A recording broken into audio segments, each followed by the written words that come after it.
Au micro de Sophie Davant, Dov Atia revient sur l'incroyable succès de la comédie musicale Les 10 Commandements, auquel personne ne croyait à l'origine.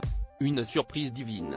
Dov Atia était l'invité de Sophie Davant sur M Radio, ce week-end, pour évoquer sa nouvelle comédie musicale Molière, l'opéra urbain, qui se jouera au Dôme de Paris à partir du mois de novembre prochain.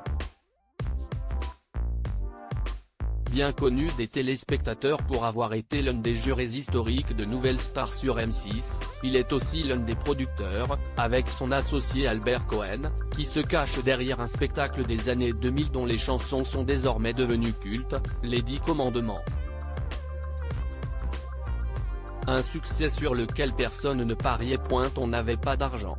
Dov Atia ne cache son étonnement à l'époque, on ne s'y attendait pas.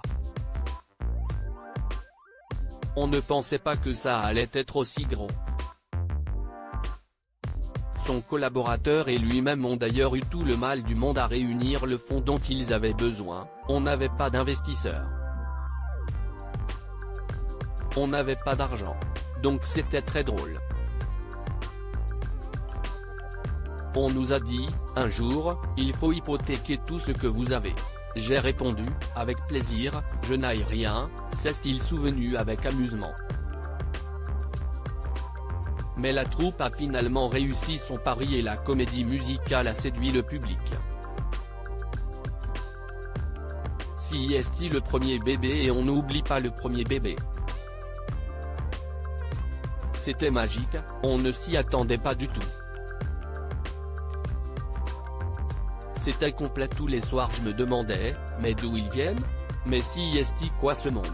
Je pensais que le lendemain il n'y aurait personne mais ça continuait.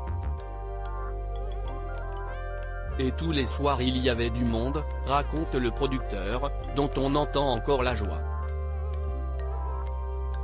La fin de l'aventure des 10 commandements. La très belle aventure des 10 commandements aura duré 3 ans comme ça, explique Dov Atia, assurant qu'il n'avait pas été contraint d'arrêter les tournées, bien au contraire. On pouvait en faire d'autres, mais à un moment on a voulu faire autre chose et les acteurs ont voulu avoir une carrière aussi, affirme l'ancien juré de Nouvelle Star, qui a continué de suivre la carrière de certaines des têtes d'affiche de la comédie musicale, comme Daniel Lévy, dont il a été le producteur. À lire aussi Je n'oublierai jamais, Dov Atia évoque le drame survenu sur l'une de ses comédies musicales qui l'a traumatisé.